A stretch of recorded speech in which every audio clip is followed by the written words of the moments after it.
dans la maison. Marie, Marc et tous les amis de la famille, les voisins, les voisines.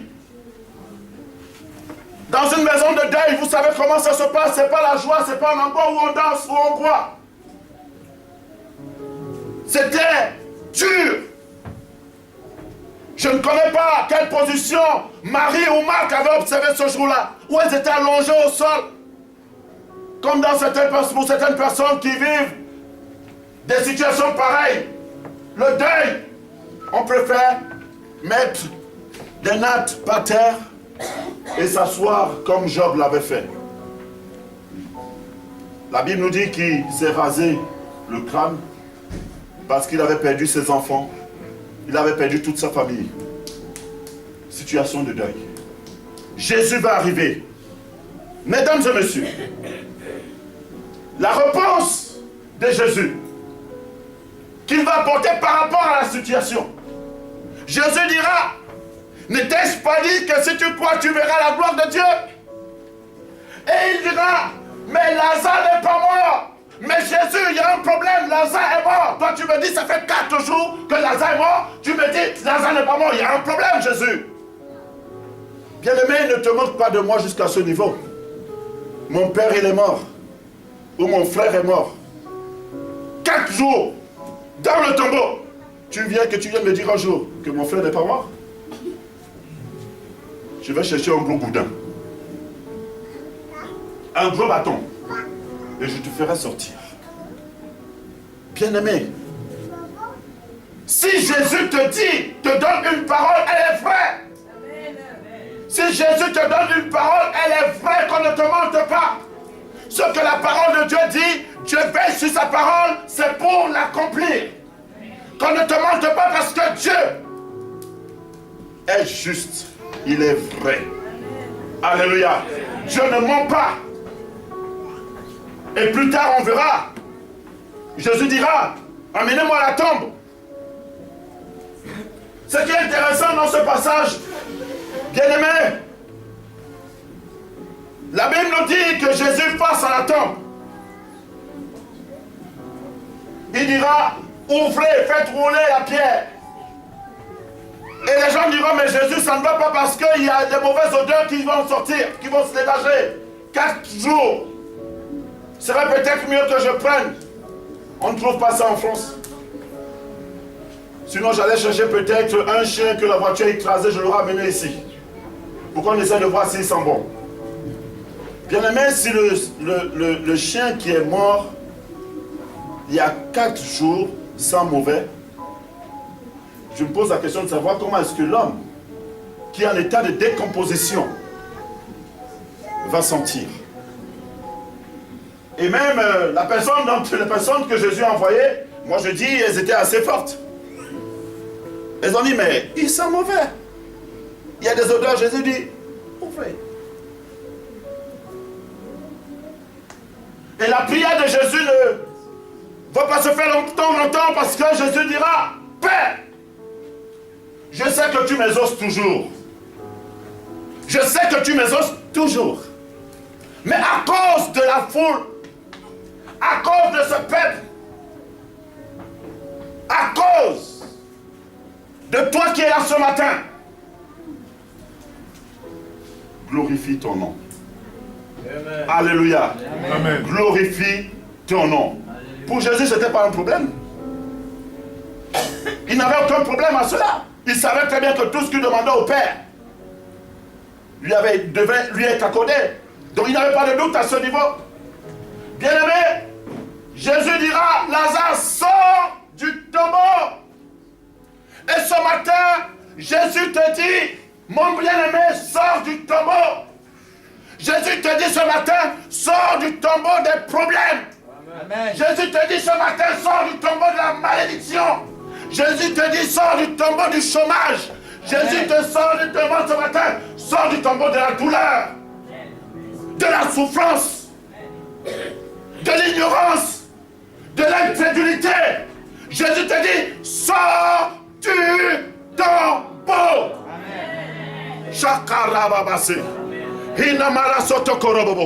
Si tu crois, tu verras la gloire de Dieu. Sors du tombeau.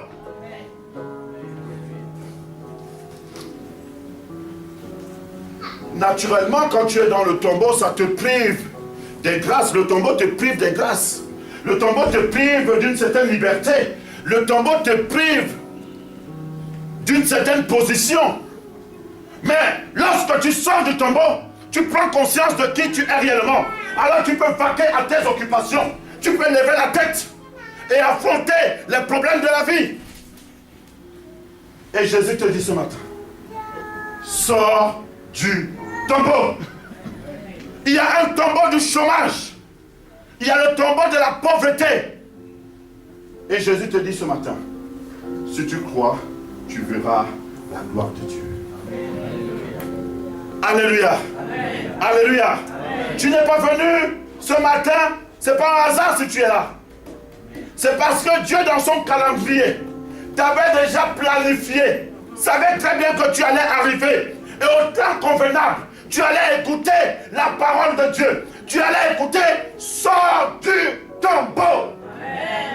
Au sortir d'ici, tu iras, tu diras, Jésus a dit, je sors du tombeau. Dis, répète après moi, je sors du tombeau. Je sors du tombeau. Mets des paroles, prononce les défis auxquels tu es confronté. Dis, je sors du tombeau, je ne sais pas. C'est le chômage, je sors du tombeau du chômage. Allez, vas-y, répète après moi. Je sors du tombeau du chômage. Je sors du tombeau de la malédiction. Répète après moi. Mets des paroles, mets des paroles, mets des paroles. Je sors du tombeau ce matin. Je sors du tombeau. Au nom de Jésus. Et si tu crois, tu verras la gloire de Dieu. Viens avec moi dans le livre de Luc. Luc. Alléluia. Luc chapitre 11. 19 autant pour moi.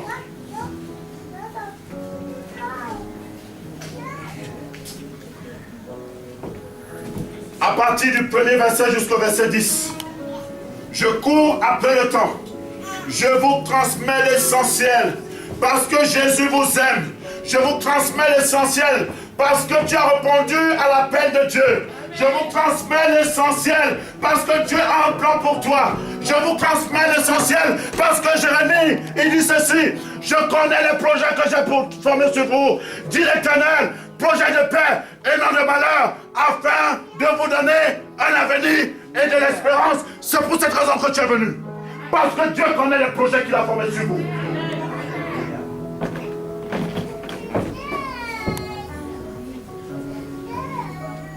Jésus est entré dans Jéricho, traversait la ville. Et voici un homme riche appelé Zachée, chef de publicain, cherchait à voir qui était Jésus. Mais il ne pouvait y parvenir à cause de la foule, car il était petit de taille. Il courut avant et monta sur un sycomore pour le voir parce qu'il devait passer par là. Lorsque Jésus fut arrivé à cet endroit, il leva les yeux et lui dit, Zachée, à toi de descendre, car il faut que je demeure aujourd'hui dans ta maison. Zachée se hâta de descendre et le reçut avec joie. Voyant cela, tous murmuraient et disaient, il est allé loger chez un homme pécheur. Mais Zachée se tenant devant le Seigneur lui dit, voici Seigneur, je donne aux pauvres la moitié de mes biens. Et si je fais du tort à quelque chose à quelqu'un, je lui rends le quadruple. Jésus lui dit, le salut est entré aujourd'hui dans cette maison parce que celui-ci aussi est fils d'Abraham. Disons Amen. Amen. Zachée était une autorité, c'était un haut cadre. Un collecteur d'impôts. À cette époque, c'est pas n'importe qui pouvait rentrer en discussion avec Zachée. Il vivait dans un confort, Zachée. Et la Bible nous dit que Zachée était sur le sycomore. Mais bien aimé, moi je suppose Zachée, je me pose la question de savoir, mais pourquoi il est allé sur le sycomore? puisque la Bible elle est muette là-dessus. Bien-aimés, je vais vous dire ce matin qu'à cette époque, les gens entendaient parler de Jésus partout. Ils entendaient parler des bienfaits de Jésus partout. Et Zachée, à un moment donné, c'est tellement il allait, il partait même au temple parce que les Juifs partaient au temple. Et il a tellement entendu parler de Jésus. Il a dit, je veux rencontrer cet homme. Je veux rencontrer cet homme. Et il choisit quoi? Il choisit un arbre. Il monte sur l'arbre. Et lorsque nous réfléchissons très bien, l'arbre ici est l'image d'une maison. L'arbre ici est l'image d'un temple. Le temple a pour objectif de t'apporter la sécurité. Le temple a pour objectif de t'apporter la protection. Lorsque nous sommes dans cette maison, nous sommes protégés des intempéries, la pluie, les vents violents. Nous sommes protégés de l'hiver, de tout ce qu'on peut citer. Parce que le temple, la maison, t'apporte un minimum de réconfort. Et Zachée a choisi de monter sur l'arbre pour mieux voir. Oui, bien-aimé, si tu es venu ce matin, tu es dans cette maison parce que tu penses avoir la sécurité. Oui, pour mieux voir. Oui, pour mieux voir Jésus. Oui, pour mieux voir Jésus. Zachée est monté. Et Jésus nous dit la parole de Dieu. Jésus passait par là, il s'est arrêté au pied de l'arbre. Il s'est arrêté au pied de l'arbre. Jésus s'est arrêté dans cette maison.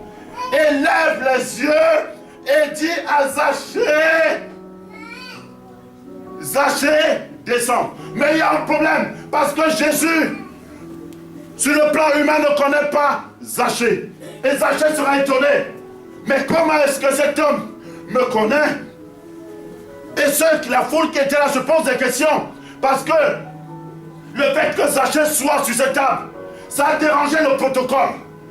Il y avait un protocole qui était bien établi. Parce que lorsque Jésus partait, il avançait, il y avait de la foule qui l'accompagnait. Il avait les disciples. Tu ne pouvais pas avoir accès à Jésus comme ça. Et ça a dérangé le protocole. La sécurité a été perturbée.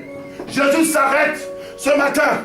Il demande aux anges, mettez-vous à côté. Je suis là pour ces personnes. Ces personnes veulent me voir. Jésus s'arrête dans cette maison. Dit, ces personnes veulent me voir. Ces personnes veulent me voir. Alors descendez. Il dit à Zachée, je veux demeurer dans ta maison. La maison, c'est le cœur de l'homme. La Bible nous dit que le cœur est le temple. Nous sommes le temple du Saint-Esprit. Et Dieu siège dans le cœur de l'homme. Bien-aimé, Jésus s'est arrêté aujourd'hui. Il te dit, je veux rentrer dans ton cœur. Je veux rentrer dans ta maison. Je veux rentrer dans ta maison. Bien-aimé, écoutez-moi très bien. Merci Seigneur.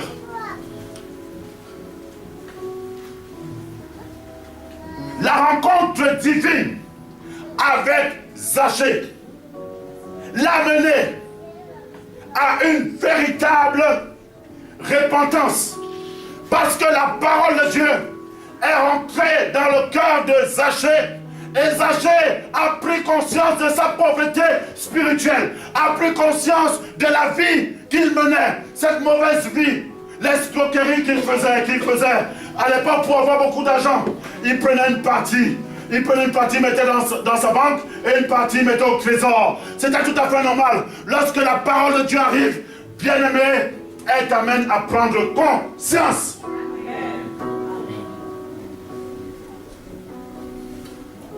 Zachée a pris conscience de son état d'homme pécheur. Zachée a pris conscience. Il s'est rendu compte qu'il n'était rien sans Dieu. Et qu'il fallait Dieu dans sa vie pour que sa vie change. Bien-aimé, il faut que Jésus soit dans ta vie pour que ta vie change. La vie de Zachée a changé en une fraction de seconde.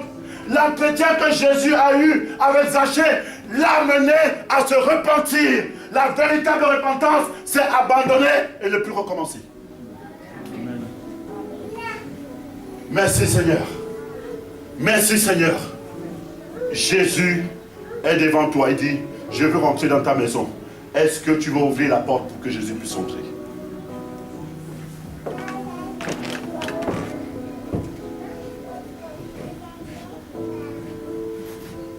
Jésus dit ceci. Si tu ouvres la porte de ta maison, j'entrerai. Encore une fois, Jésus ne te force pas. Je me réjouis d'une seule chose. Bien-aimé, il y a une parole. Lorsque j'ai entendu ça, je me suis posé énormément de questions. Qu'en serait-il des personnes qui ne connaissent pas Jésus? Le livre de Romains, chapitre 3, verset 23, nous dit très bien que tous ont péché et sont privés de la gloire de Dieu. Tous ont péché. Mais je me suis posé la question de savoir, mais Dieu, qu'est-ce qui se passe? Moi, je n'ai pas péché, mais mes parents, qu'est-ce qui se passe? Mais comment est-ce que tu dis? Tous ont péché, mais je ne me reconnais pas dans cette affaire. Bien-aimé, le péché dont il s'agit prend son origine depuis la création, où Adam et Ève ont désobéi à l'ordre divin. La Bible nous dit que nous sommes justifiés par la foi en Jésus-Christ. Alléluia. Nous sommes justifiés par la foi qui est en Jésus-Christ. La bonne nouvelle que je vais vous annoncer ce matin, bien-aimé frère, que tu le comprennes, parce que Dieu t'aime, il y a une bonne nouvelle à vous annoncer, parce que Romains, au chapitre 8, verset 1, il dit, maintenant, il n'y a plus de condamnation pour ceux qui sont en Jésus. Acclamons le Seigneur. Alléluia. Alléluia. Mais comment faire, Seigneur? Jean chapitre 14, verset 6. Jésus fait cette déclaration. Je suis le chemin, la vérité et la vie. Il n'y a pas un autre chemin qui mène à Dieu. Il n'y a pas un autre chemin qui mène à Dieu si ce n'est le chemin de Jésus. Je n'ai pas honte de vous le dire ce matin. Bien aimé, si tu n'as pas Jésus dans ta vie, tu n'es pas en connexion avec Dieu. Il n'y a aucune connexion qui peut s'établir entre toi et Dieu si ce n'est la connexion de Jésus. Tu as besoin d'être connecté à Jésus pour parler à Dieu. Alléluia. La connexion divine est importante. Quelle est ta connexion? Tu es connecté à qui et à quoi et pourquoi? La connexion divine est importante, bien-aimé. Que Dieu m'en préserve. Je ne veux pas être connecté à un homme pour en faire mon Dieu. Je ne veux pas être connecté à un soi-disant prophète, archi-bishop ou bishopette pour être en connexion avec Dieu. Je ne veux pas être connecté à un prophète des nations pour être connecté à Dieu. La Bible me dit que Jésus est le chemin qui mène au Père. Donc tu as besoin d'être connecté à Jésus pour aller au Père. Mesdames et messieurs, je vous raconte ce que j'ai expérimenté. Lorsque j'arrive quelque part et que les sorciers sont là, ils ont peur, ils commencent à paniquer tout seuls. Parce que la Bible me dit que lorsque tu acceptes Jésus dans ta vie, comme ton Sauveur et ton Seigneur, tu diras ceci comme l'apôtre Paul. Attention, ce n'est plus moi qui vis, mais c'est Christ qui vit sa vie à moi, gloire à Dieu. Amen. Donc tu n'existes plus, mais c'est Christ qui existe en toi. Lorsque le sorcier te voit, il voit Christ en toi. Et il est important de le souligner, bien-aimé. Il faudrait que tu le comprennes. Le frère tout à l'heure a dit, tu n'as rien à gagner, rien à perdre. Essaye avec Jésus et tu ne seras pas déçu.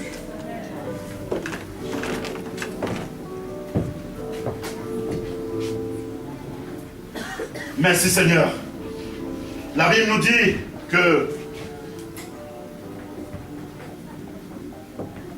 Ecclésiaste, la sœur va le mettre sur le tableau. Chapitre 12, à partir du premier verset. Il te dit ceci. Jeune homme, réjouis-toi pendant les jours de ta jeunesse. Livre ton cœur pendant les jours de ta jeunesse.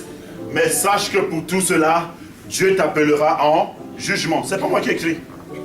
C'est ce qui est écrit. Souviens-toi de ton Créateur pendant les jours de ta jeunesse, avant que les jours mauvais arrivent et que les années s'approchent, tu diras, je n'y prends point de plaisir, je n'y prends point de plaisir pendant les jours de ta jeunesse.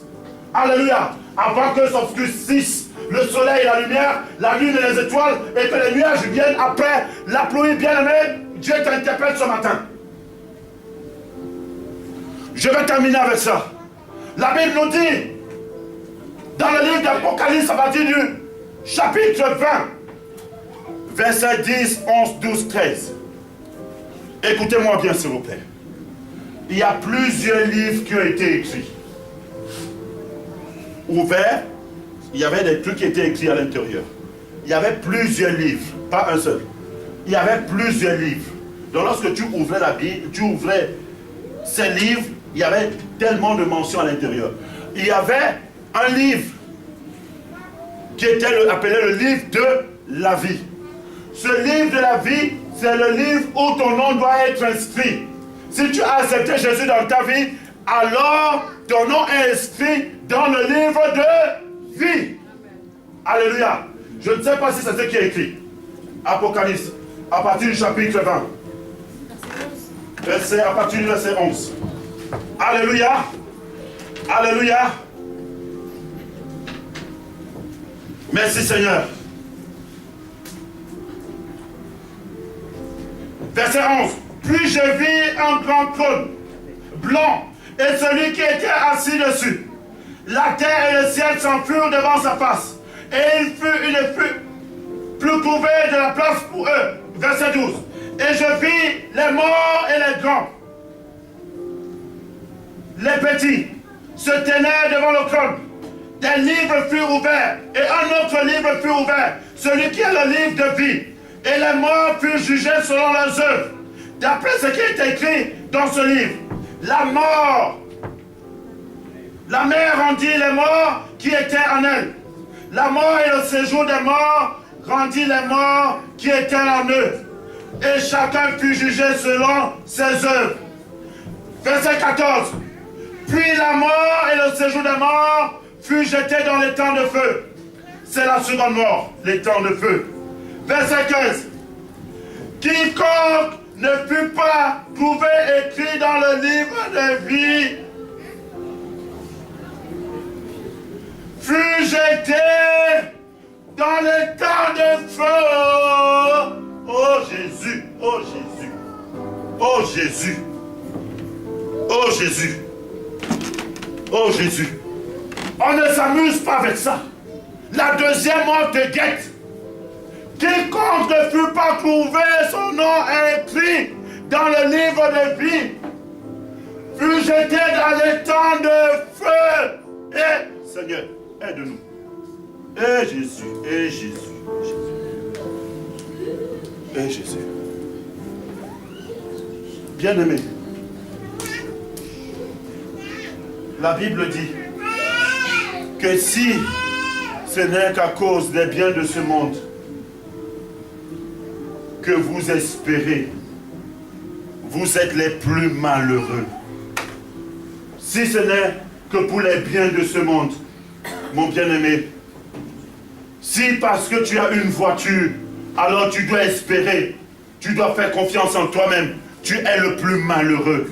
Si c'est pour des maisons que tu as et tu frappes la main sur la poitrine, j'ai des maisons, j'ai des maisons. Si c'est pour un titre quelconque, tu es ministre de la République, tu dis, je n'ai pas besoin de Jésus parce que j'ai tout ce qu'il faut.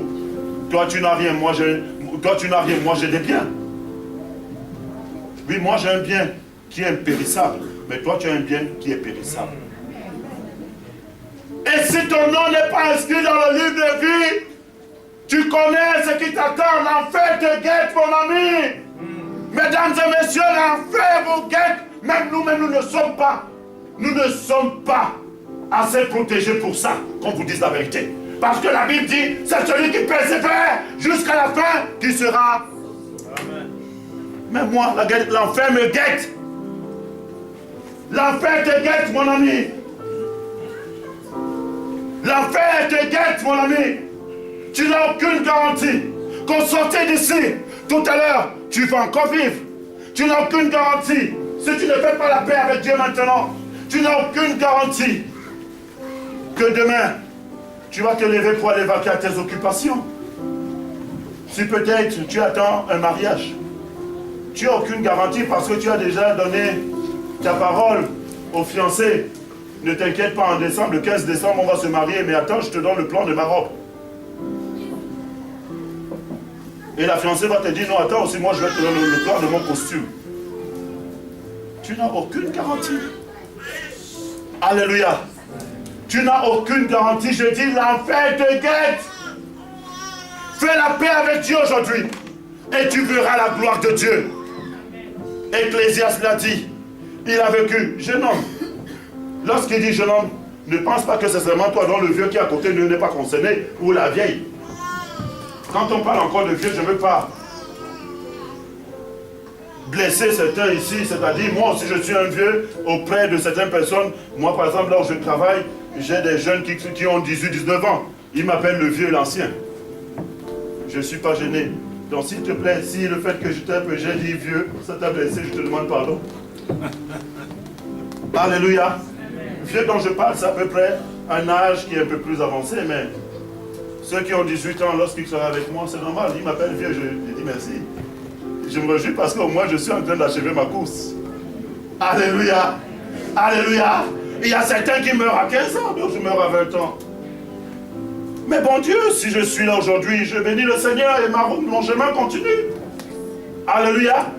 Et Dieu s'adresse à toi et te dit, jeune homme. Alors Dieu te dit maintenant que jeune homme, réjouis-toi pendant les jours de ta jeunesse, c'est-à-dire quand tu es encore sur la terre. Mais sache que Dieu t'appellera en jugement. C'est important pour ceux qui connaissent le Seigneur. C'est aussi important pour ceux qui ne connaissent pas le Seigneur.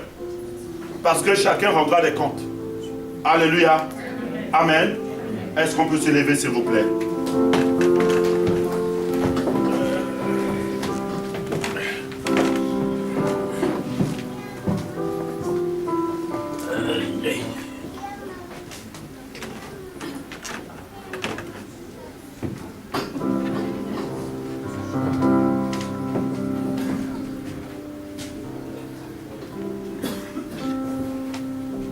Tu vas prendre ce cantique avec moi qui dit Alléluia.